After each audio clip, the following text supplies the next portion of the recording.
नमस्कार, मैं हूं अंजलि इस्टवाल और हमारे इस खास कार्यक्रम में आपका स्वागत है। इस कार्यक्रम के जरिए हम आपको बताना चाहते हैं कि क्या सच है, क्या झूठ है, क्या सही है, क्या गलत है और क्या अफवाह है। और इस कार्यक्रम में हम टॉप एक्सपर्ट्स दुनिया भर के उनके साथ एक्सक्लूसिव बातचीत आपके लिए लेकर आते हैं। तो आज हम बात करने वाले हैं कि क्या वाकई में जो लोग जवान हैं, यंग हैं, उन पर इस कोरोना वायरस का असर कम होता है। इसको लेकर के कई रिपोर्ट सामने आए, कई नंबर सामने आए, उसके बाद हम आपके लिए ये जानकारी लेकर आ रहे हैं। दरअसल भारत के इंटीग्रेटेड डिजीज सर्वेलेंस प्रोग्राम के विश्लेषण के अनुसार मौतों का उम्र के मुताबिक अगर ब्रेकअप देखा जाए तो वो बताता है कि 14 वर्ष से कम आयु के बच्चों में मौत का आंकड़ा 0.54% ही है और 15 से 29 साल की उम्र के लोगों में ये बढ़कर 2.64% हो जाता है और 30 से 44 साल की उम्र के लोगों में 10.82%।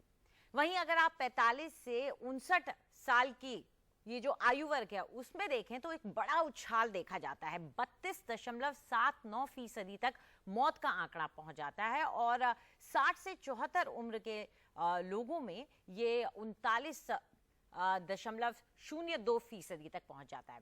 इसके ऊपर 75 साल के से ज्यादा उम्र के लोग हैं, उनके बीच में जो मौत का आंकड़ा देखा गया वो गिर जाता है करीब 12.88%। तो ये भारत के मौत के आंकड़े हमें बताते हैं। भारत में संक्रमण के आंकड़े क्या कहते हैं? 10 साल के नीचे के जो लोग हैं उन्हें 3.86% के हिसाब से संक्रमण फैल रहा है। 10 से 18 साल में ये थोड़ा सा बढ़ता है 4.99% यानी कि 5% के करीब।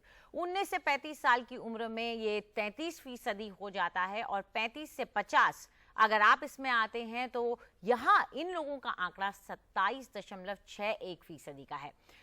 50 से 65 साल की उम्र में 22 के ऊपर चला जाता है, 22% के ऊपर, और 65 साल की उम्र के ऊपर के लोगों में 7.72% देखा गया है। तो इससे ये पता चलता है इस आंकड़े से कि मौत भले ही ज्यादा उम्र के लोगों में होती हो लेकिन संक्रमण जो है वो जवान लोगों में भी बहुत ज्यादा देखा जा रहा है।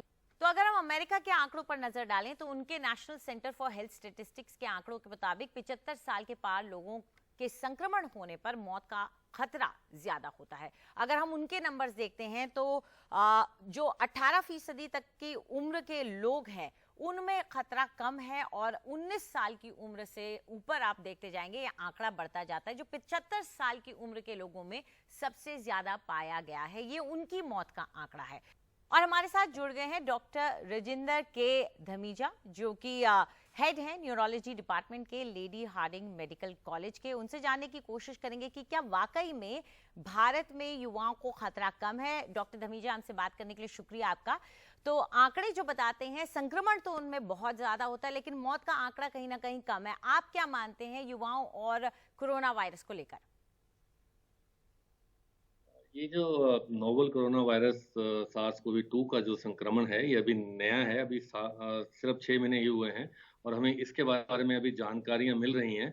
अभी एक लेटेस्ट जो स्टडी आई है US से, हार्वर्ड और कोलंबिया से, उनका तकरीबन 65,000 बच्चों के ऊपर उन्होंने ये सर्वेक्षण किया है और उसमें ये लगा है कि बच्चे भी संक्रमण का शिकार हो सकते हैं और बीमारी को फैला सकते हैं।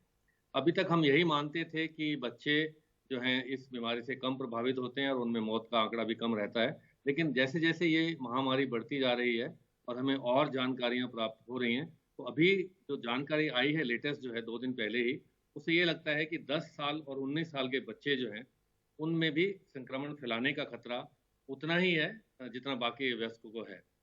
10 साल से छोटे बच्चों को थोड़ा कम है संक्रमण भी और बीमारी भी। 10 और 19 साल के बच्चे जो हैं इसमें विशेषकर उन्होंने पाया है कि वो भी संक्रमण फैला सकते हैं और उनमें भी बीमारी हो सकती है। तो जरूरी हो जाता है कि सतर्क रहें। वहीं कुछ खबरें ऐसी भी आ रही थी कि जो जवान होते हैं उनमें बाद में जाकर के उन्हें आज कोरोना वायरस का संक्रमण हुआ और उसका असर जो है वो बाद में जाके भी दिख सकता है क्योंकि उनको दूसरे इश्यूज बाद में हो सकते हैं। क्या ऐसा भी है डॉक्टर? अभी तो बहुत जल्दी है ये कहना क्योंकि अभी 6 महीने ही हुए हैं इस महामारी को शुरू हुए। तो अभी लॉन्ग टर्म फॉलोअप स्टडी जब हम करेंगे, जब हम देखेंगे कि इनको 1 साल बाद, 5 साल बाद, 10 साल बाद क्या आफ्टर इफेक्ट्स कोरोना इन्फेक्शन के होंगे वो समय ही बताएगा। लेकिन मैं आपको ये सचेत करना चाहता हूँ कि ये जो स्टडी आई है इसका बहुत इम्प्लीकेशन है स्कूल्स के ऊपर। स्कूल्स जो आजकल बंद हैं और उनको खोलने की तैयारियां या उनकी खोलने की बातें चल रही हैं, तो ये स्टडी की इम्प्लीकेशन उन पे है कि स्कूल खोले जाएं या नहीं खोले जाएं। बहुत सारे देशों में देखा गया है कि स्कूल खोले गए और संक्रमण ज्यादा हुआ तो स्कूल बंद करने पड़े। तो मेरा ये मानना है कि अभी इट इज टू अर्ली कि अभी हम जो है स्कूल खोलें या बच्चों को जो संक्रमण का जो चांसेस हैं या फैलाने की जो प्रवृत्ति है उसके लिए अभी कहना मुश्किल है। और जब तक हम ये पूरी तरह सशक्त नहीं रहते हैं या आश्वस्त नहीं है कि बच्चों में इन्फेक्शन फैलाने का खतरा कम है as compare to adult and elderly, तब तक हमें ये बात ध्यान में रखनी चाहिए कि अभी इवॉल्विंग स्टेज है और जो ये नई रिसर्च आई है इसके हिसाब से तो 10 और 19 साल के बच्चे भी बीमारी फैला सकते हैं। बिल्कुल। और डॉक्टर आप क्या ये कहेंगे कि बच्चे और युवा बीमारी फैलाने के ज्यादा उनका खतरा है देन कि उनको ये बीमारी हो जाए? तो शायद ये डर जो लोगों में होता है कि मुझे बीमारी हो जाएगी या नहीं, ये क्या कम होता है इनमें? देखिए, बच्चों में थोड़ी इम्यूनिटी जो है, चाहे वो बीसीजी की वजह से हो चाहे वो रिपीटेड इन्फेक्शंस की वजह से हो, सो थोड़ा सा सिविरिटी इन्फेक्शन की कम रहती है, यह भी देखा गया है। लेकिन जो स्प्रेड है, जो ये बीमारी फैलाने की प्रवृत्ति है, वो तो ये अब नई रिसर्च में तो यही बताया गया है कि बच्चे जो हैं वो भी बीमारी को उतना ही फैलाते हैं जितना कि अडल्ट फैलाते हैं।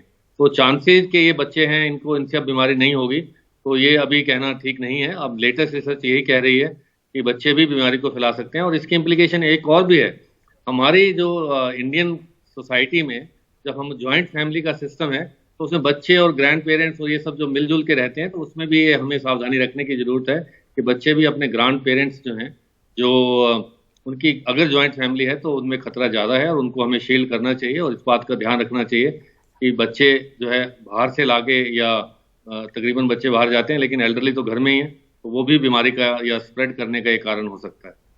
जी, हमसे बात करने के लिए बहुत बहुत शुक्रिया आपका। डॉक्टर धमीजा हमें बता रहे थे कि किस तरीके से ये चिंता भी हो सकती है कि अगर स्कूल खुलते हैं तो उसका असर ठीक ना हो, और ये आम धारणा जो रहती है कि बच्चों के जरिए नहीं फैलेगा, इस धारणा से को लेकर के आश्वस्त ना बैठे क्योंकि घर पर बीमारी लाई जा सकती है उनके जरिए। फिलहाल हमसे बात करने के लिए बहुत बहुत शुक्रिया आपका डॉक्टर धमीजा। तो अमेरिका में और कई देशों में मास्क को पहनने को लेकर के लोगों का नजरिया बहुत खराब है, वो नहीं पहनना चाहते हैं क्योंकि उसको लेकर के कई गलत फहमियां हैं। अब डॉक्टर्स खुद वीडियोस बनाकर अपने सोशल मीडिया के जरिए लोगों को समझाने की कोशिश कर रहे हैं कि मास्क पहनने से आपका ऑक्सीजन का लेवल, ऑक्सीजन सैचुरेशन कम नहीं होता है। मास्क पहनने से आप कार्बन डाइऑक्साइड बार बार नहीं इनहेल करते हैं, उसे अपने सांस के जरिए बार बार नहीं लेते। ऐसे वीडियोस बना करके अपने सोशल मीडिया के जरिए डॉक्टर्स लोगों को समझाने की कोशिश कर रहे हैं। देखिए इन वीडियोस को। A public service announcement, if I can. Mask पहनने और ऑक्सीजन सैचुरेशन को लेकर एक पब्लिक सर्विस अनाउंसमेंट। मेरी उंगली पर लगी ये मशीन मेरे ब्लड में ऑक्सीजन सैचुरेशन और हार्ट रेट को बताता है। ऊपर दिख रहा ये नंबर ऑक्सीजन सैचुरेशन है। 94 to 100 के बीच में कुछ भी पूरी तरह सामान्य है। मुझे सांस की कोई तकलीफ नहीं है, इसीलिए मेरे लिए यह नंबर 99 है। नीचे दिख रहा नंबर मेरा हार्ट रेट है। 100 से ऊपर का नंबर तेज हार्ट रेट बताता है। मुझे वीडियो रिकॉर्ड करने में गुस्सा आ रहा है, इसीलिए मेरा हार्ट रेट थोड़ा तेज है। अब मैं मास्क लगाने जा रहा हूं, जो कि मैं सर्जन होने के नाते अक्सर लगाता हूं। मैं आपको दिखाने जा रहा हूं कि मास्क पहनने के बाद यह ऑक्सीजन सैचुरेशन नंबर बदलता नहीं है।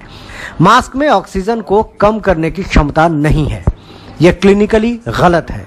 मनगढ़ंत बातें बनाना बंद कीजिए। अफवाह फैलाने वालों से दूर रहें।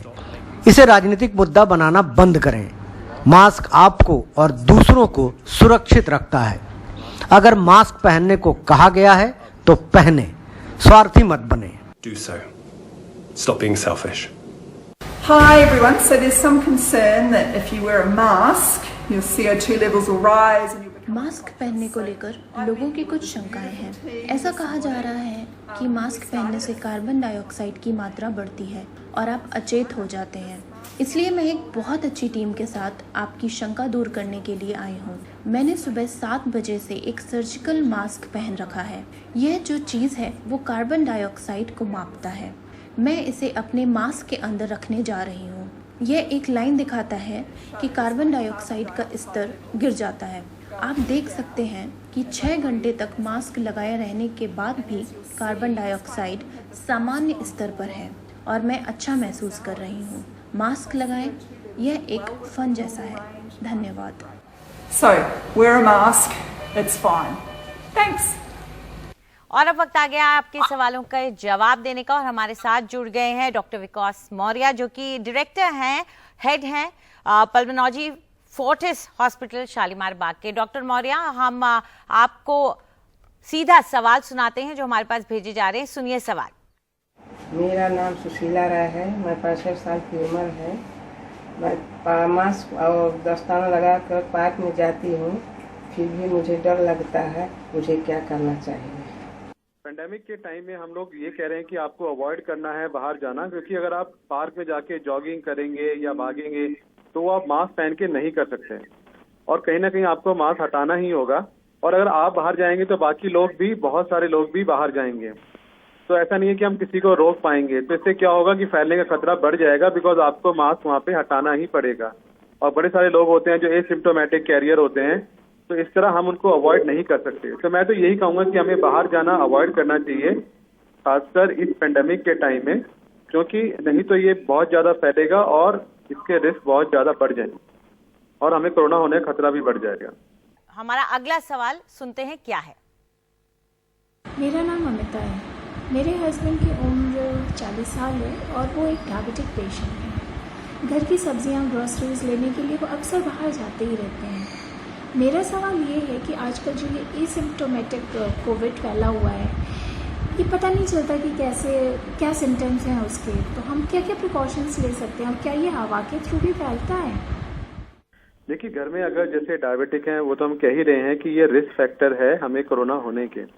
तो पहली बात तो ये है कि हमें शुगर की दवाई, जो डायबिटीज की दवाई है, वो हमें टाइम पे लेनी है। हमारा शुगर हमें कंट्रोल करके रखना है। दूसरा, जैसे हम कहा जा रहा है कि जो हाई रिस्क ग्रुप है उनको अगर घर में रहना चाहिए, जितना हो सके उनको बाहर नहीं जाना चाहिए अनलेस एंड अनटिल बहुत ही ज्यादा कंपलसरी है आपका जॉब के लिए या किसी और कहते हैं ये पर्पज के लिए, तो आपको मास्क वगैरह पहनना चाहिए और ग्लव्स पहन के जाना है आपको। अदरवाइज तो आप घर पे ही रहिए, बेटर रहेगा। मास्क पहनो, बार बार अपने हाथ धोते रहो, और अगर आप बाहर जा रहे हो जैसे मैंने पहले कहा तो मास्क पहन के और सोशल डिस्टेंसिंग मेंटेन करनी है, अदरवाइज आप घर पे ही रहिए। सवालों के जवाब देने के लिए बहुत बहुत शुक्रिया आपका डॉक्टर साहब। तो फिलहाल हम ले रहे हैं एक छोटा सा ब्रेक और ब्रेक के बाद देखेंगे कि आखिर कोरोना काढ़ा के नाम से जो वायरल हो रहा था, क्या वो असरदार है या एक अफवाह है।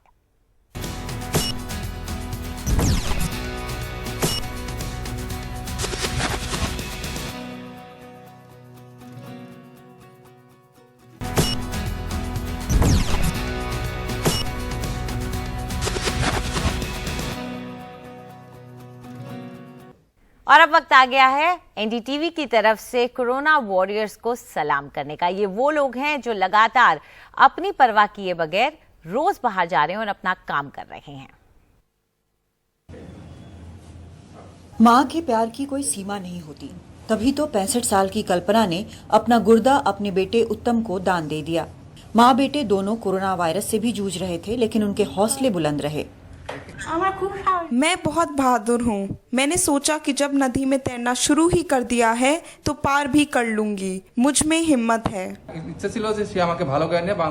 उन्होंने ठान लिया था कि मुझे ठीक करके बांग्लादेश वापस ले जाएंगी। उसी हिम्मत ने बेड़ा पार लगाया। 10 दिन बाद हम कोविड नेगेटिव निकले और हमारी छुट्टी कर दी गई।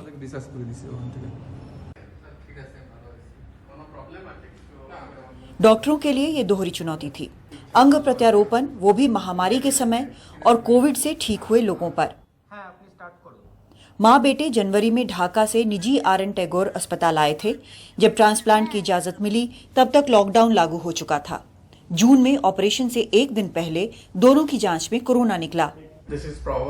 जहां तक मुझे पता है देश में शायद ये पहला मामला होगा जहां अंग देने और लेने वाले दोनों ही पॉजिटिव थे और बाद में ठीक हुए। मायूसी के दौर में ये अच्छी खबर है। कोविड के साथ तो हम रह सकते हैं और गुजारा करना ही पड़ेगा, और कोविड के दौर में भी हम अपने मरीजों को अपनी सेवाएं यूं ही देते रहेंगे। बेशक कोविड के अंधेरे दौर में ये एक किरण तो नजर आई ही है। अब अस्पताल से छुट्टी मिल गई है तो वो 3 महीने बाद ढाका जाएंगे। ये दोनों असल मायने में कोरोना योद्धा हैं। कोलकाता से मोनिदीपा बैनर्जी की रिपोर्ट, एनडीटीवी इंडिया। और जाते जाते हम आपको दिखा रहे हैं कुछ खास आंकड़े। आज आंकड़ा जो दिखा रहे हैं वो ये है कि मिनिस्ट्री ऑफ हेल्थ अफेयर्स ने कहा था कि हमारे यहाँ मौत का आंकड़ा कम होता जा रहा है। तो चलिए इसी आंकड़े के ऊपर हम नजर डालते हैं। अगर हम एक हफ्ते पहले का आंकड़ा देखें तो वो 2.7% था और 2 हफ्ते पहले का आंकड़ा 2.9% था। उससे भी पहले यानी कि 4 हफ्ते लगभग 1 महीने पहले का आंकड़ा 3.2% था। यानी आंकड़े में गिरावट आ रही है। आज का आंकड़ा जो इस वक्त का आंकड़ा है वो 2.5% के पास पहुंच गया है। तो ये एक अच्छी खबर है कि लगातार धीरे धीरे जो मौत का आंकड़ा है वो गिर रहा है और आंकड़ा कम होता जा रहा है। आज हमारे इस कार्यक्रम में इतना ही। जाते जाते हम आपको याद दिला दें कि हमेशा आप मास्क लगाएं और सोशल डिस्टेंसिंग दूसरों से बनाए रखें। नमस्कार।